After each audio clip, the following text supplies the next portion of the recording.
pour le Cuba après-midi pour participer au 7e sommet des chefs d'État et de gouvernement de l'Association des États de la Caraïbe. Et les points, les thèmes qui seront abordés au cours de ce sommet portent sur les changements climatiques, sur les objectifs du développement durable et sur la question de la paix dans la région. En avril dernier, lorsque j'étais allé à New York, au retour, je t'ai expliqué quel est l'intérêt d'Haïti. Un, pour participer dans cette assemblée générale. Deuxièmement, pour signer un accord qui portait sur la COP21, qui a comme objectif réduction de la prolifération des gaz à effet de serre pour lutter contre les changements climatiques avec ses conséquences sur l'agriculture, sur l'environnement. Et je dis encore, les chefs d'État et de gouvernement de la zone Caraïbe nous allons réunir à Cuba pour discuter encore de cette question et aussi des objectifs du développement durable tels que proclamés par les Nations Unies et en fin de compte sur la paix indispensable dans la région. Et en plus de participer à ce sommet, c'est l'occasion tout pour rencontrer certaines personnalités du monde politique. En particulier, j'ai déjà gagné un rendez-vous avec le Premier ministre de la Hollande, avec des présidents comme le président Danilo Medina, qui vient d'être réélu comme président de la République dominicaine, et d'autres ministres des Caraïbes qui déjà sollicité des rencontres avec moi pour s'informer de l'état de la situation dans notre pays. Et m'a quitté pays à tout. Et situation politique là, il n'est pas capable, pas faire partie des points que nous avons discuté avec nous avant de quitter le pays. Situation politique, nous connaissons, il y a un premier élément qui caractérise, c'est la question de la publication du rapport de la commission, qui a été très bien accueilli par la population. Le Conseil électoral est en possession de ce document qui a formulé des recommandations que le Conseil a dû pencher sur eux pour permettre de relancer le processus électoral pour qu'il soit crédible, honnête et démocratique et pour permettre une forte participation de la population. Et le Conseil a demandé un certain nombre de jours pour analyser le rapport-là et lui espérer, lui promettre, lui engager que le lundi 6 juin, l'a gagné pour publier le calendrier électoral là. Et encore hier, moi matin, comme je parle avec le président du conseil là, et l'a gagné pour nous rencontrer demain avec le gouvernement sous le calendrier électoral là, sous le budget électoral là, et il y a d'autres rencontres que le prévoit faire avec les bureaux de la Chambre des députés et du Sénat pour créer une atmosphère favorable à la poursuite du processus électoral. Nous pas qu'à parler de questions élections sans ne pas parler de certains faits de l'actualité politique. Il y en a là-dedans, tout récemment, moi j'étais dans la zone Montouy pour me rencontrer les opérateurs du monde touristique et la question, il y a deux questions qui étaient posées. C'était la question qui a un rapport avec la réhabilitation du pont sur ça les routes 9 là. Et depuis hier, et je crois que le ministre a après que on rencontre que nous avec le ministre Finance et le Premier ministre là, il publie une note que l'a annoncé que le pont a déjà été acheté, est embarqué et est en route pour Haïti et d'ici une douzaine de jours pour maintenant pays et les travaux de réhabilitation de ce pont va être relancé et entre-temps passage à gué qui était fait là, il y a consolidé pour permettre que la circulation continue faite dans la zone ça en attendant que le pont soit définitivement installé. L'autre point que tu as abordé avec nous, c'est la question de la grève dans les hôpitaux publics. Pas plus tard que cette semaine et mardi, nous avons fait une grosse rencontre dans le Palais national sous le leadership du bureau de la Première Dame, côté tous les acteurs du système de santé, t'es invité pour te débattre de cette question. Nous avons dit qui d'une importance capitale pour vivre monde dans le pays, parce que c'est pas un monde qui mourit devant l'hôpital là, gen moun qui pas ka joindre soin, ça te préoccupé tout le monde. Si dans un premier temps, on te laissé l'initiative au gouvernement, le ministre de la Santé publique, le Premier ministre, le ministre des Finances, avec d'autres acteurs, d'autres membres de mon cabinet, pour ensemble trouver une solution concertée à ce problème, mais qui dure, ça fait déjà 2 mois. Et mardi, avec la Première Dame, nous te prenons initiative by problème ça ou l'autre dimension. Et m'a rappelé aujourd'hui que au terme des règlements internes qui régit le service de la résidence hospitalière, il est clairement dit que les médecins résidents ne sont pas des fonctionnaires de l'État. Je répété pour me dire que les médecins résidents ne sont pas des fonctionnaires de l'État. En conséquence, tout abandon de leur lieu de formation équivaut à un départ. Et en conséquence, je exhorté tout, pendant que nous avons continué à discuter pour une solution concertée à ce problème, nous avons invité à respecter ça qui est dans le règlement, que la cellule d'urgence doit être fonctionnée pour que pas priver la population de son droit légitime à la santé. Et m'a rappelé autour que des abandons de poste ou dont résidents li exposés à des sanctions. Et parmi ces sanctions, c'est peut-être le renvoi définitif, c'est encore aussi le retrait ou bien la non-délivrance de la licence à la fin de la période de formation, et que toute absence de 3 mois au cours de cette période de 3 ans équivaut à la reprise de la formation. Et si ça perdure, ça peut même constituer à la non-délivrance de la licence, mais aussi à la perte de la possibilité d'avoir cette licence. Or, nous connaissons, parmi les déclarations qui sont faites publiquement à la radio, cette grève est politiquement motivée par des individus qui eux-mêmes déjà sont détenteurs de leur licence et qui empêchent à des jeunes d'avoir accès à leur licence. Et je remet souhaité à ces jeunes pour ne pas quitter ou manipuler par des individus à la quête de visibilité politique ou d'intérêt particulier au détriment de leur avenir. Il s'agit bien d'étudiants en formation. Il ne s'agit pas de fonctionnaires publics qui demandent des augmentations de salaire. Ce qu'on donne à ces étudiants en formation, c'est un frais. Un frais est de l'initiative exclusive du ministre de la Santé publique et nous fait tout le monde connaître. L'état actuel des finances de la nation ne permet pas de multiplier par 10 les exigences de ces étudiants en formation, que nous avons dit grévistes qui font une grève en dehors de la loi, en dehors des règlements internes guidant la résidence hospitalière. Deuxièmement, nous avons pour me dire nous tout que ma partie, pendant les 72 heures que nous sommes vivre là, la publication du calendrier du rapport de la commission n'a pas provoqué hécatombe que en pile monde donne. Pays à calme, pays en sécurité, ma partie avec l'espoir que le Premier ministre saura garder la maison dans la tranquillité, dans le calme, dans la paix, pour nous retourner un pays à stable. Parce que je te dis, personne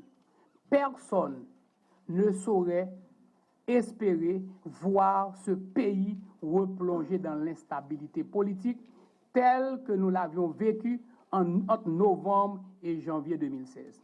Rappelez-nous, de février à mars 2016, il y a un climat d'insécurité dans le pays. Aujourd'hui, on n'en parle plus. Nous ne pas parler parce que la sécurité a été rétablie. La paix a gagné les rues et les cœurs. Et nous espérons que la police nationale d'Haïti a continué à faire travail pour protéger, servir, pour maintenir la paix dans le pays. C'est avec sentiment ça que m'a parti et m'a tourné avec même si nos pays qui calme, qui pacifique, pendant m'a exhorté tout acteur politique à la pondération, à faire preuve de maturité politique pour que nous permettions au pays à cheminer vers des élections qui pourraient permettre que d'ici janvier 2017, il y ait des autorités légitimes, détenteurs de la légitimité populaire qui puissent assurer la normalité constitutionnelle indispensable à la stabilité, indispensable elle aussi à la promotion des investissements, seuls capables de porter des changements dans les conditions de vie de la population. Je remercie nous pour attention nous et me dit nous merci de l'accompagnement nos mêmes médias nous moins du 14 février à date.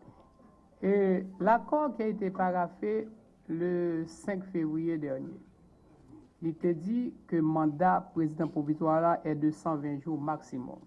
Mais il y a un deuxième paragraphe. Le cas échéant, l'Assemblée nationale prendra les décisions qui s'imposent. L'Assemblée nationale, c'est la réunion des deux chambres en une seule assemblée. Première réponse. Deuxième réponse, l'avenir de Jocelyne Privert n'est pas lié à un mandat provisoire. Ça fait près de 40 ans que je sers mon pays et jusqu'à aujourd'hui, je continue à le servir, je continuerai toujours à le servir à quelque niveau que me tailler là-dedans. Par contre, le 14 juin, effectivement, 120 jours maximum que me gagné. Mais l'accord avait un objectif, un seul, lequel c'est l'organisation des élections, qui aurait dû avoir lieu le 24 avril. Des circonstances indépendantes de la volonté et du président et du Premier ministre et même des acteurs qui ont signé cet accord ont empêché que ces élections aient lieu le 24 avril comme prévu. Le Conseil électoral a clairement dit qu'il lui faut entre 90 et 120 jours après la publication du calendrier électoral pour réaliser les élections. Mon mandat, c'était d'organiser des élections. Jusqu'à aujourd'hui, tous les actes que m'a posés, ils tendent vers les conditions indispensables à la réalisation des dites élections. Le 14 juin, si l'Assemblée nationale décide que je dois partir, je pars sans état d'âme, sans regret, et je continuerai toujours à servir Haïti. Si l'Assemblée nationale décide que je reste toujours pour accomplir le mandat qui m'a été imparti d'organiser des élections qui malheureusement n'ont pas pu être organisées dans le délai prévu. L'accord est encore valable. Certaines dates de cet accord n'ont pu être respectées et on continuera à appliquer l'accord jusqu'à l'installation d'un nouveau président élu et de toutes les autorités, généralement quelconques, qui sont à la recherche d'un mandat populaire. La deuxième question, en rapport avec les interdictions de départ. Ma position sur cette question est claire. Je rappelle une chose. Les commissaires du gouvernement sont nommés par lettre signée du ministre de la Justice et approuvé par le Premier ministre dans la mesure où il n'a pas donné délégation de signature de pouvoir. Les commissaires ne sont pas nommés par arrêté présidentiel. Le président ne nomme pas les commissaires. Deuxième remarque. Troisième, ma position, je l'avais clairement dit déjà une fois au Novelis. S'il est indispensable à ce qu'on garantisse la reddition de comptes à tous ceux qui ont eu à un moment donné à gérer les fonds publics, si on doit s'assurer que ceux qui gèrent les fonds publics doivent rendre compte et qu'ils gèrent les fonds dans la transparence et qu'ils n'ont pas utilisé ces fonds à des fins personnelles, s'il est dit que ceux qui ont eu à signer des contrats au nom de l'État doivent s'assurer que ces contrats ont été exécutés, s'il est dit que ceux qui avaient reçu de l'argent de l'État pour faire un travail devraient fournir le travail, il revient aux autorités compétentes de chercher à savoir s'il n'y a pas eu de détournement de fonds publics. Mais cette recherche de détournement de fonds publics doit se faire dans le cadre de la loi et de la Constitution. La Constitution a clairement fixé qu'un certain nombre de responsables publics ne sont passibles que de la haute cour de justice pour tous les cas de malversation, d'abus de pouvoir, de violation constitutionnelle, pour tous les crimes et délits commis dans l'exercice de leurs fonctions. Ma position, c'est que les membres du gouvernement, les membres du Conseil électoral, les membres de la Cour des comptes ne sont pas justiciables des tribunaux ordinaires, ils sont passibles de la haute cour de justice.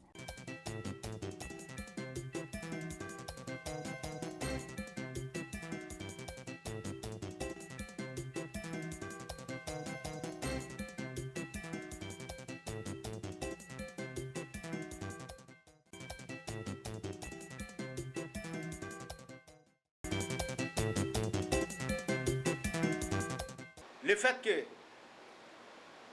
commissaire du gouvernement a ajouté nom dans la liste là, comme pour faire interdiction de départ pour lui, comme une mesure conservatoire, une mesure d'application de décisions judiciaires, nous considérons ça comme un acte illégal qui va rentrer premièrement en attribution commissaire du gouvernement, deuxièmement que la loi interdit, la loi pas reconnaître lui, et si la loi pas reconnaître lui, ou fait nos principes de légalité dans la procédure pas respecté. Moi suis clair avec tête moi. 9 universitaires rentrent dans le conseil électoral provisoire. Objectif nous, c'est faire tant qu'on fait aux États-Unis, comme ils fait en République dominicaine. J'ai l'impression que les haïtiens pas orgueilleux. Puis dire Dominicain a fait élection libonnette la Cali. Dominicain a fait bonnes élections la Cali. Nous avons fait ici tout, nous sommes moun nous yé.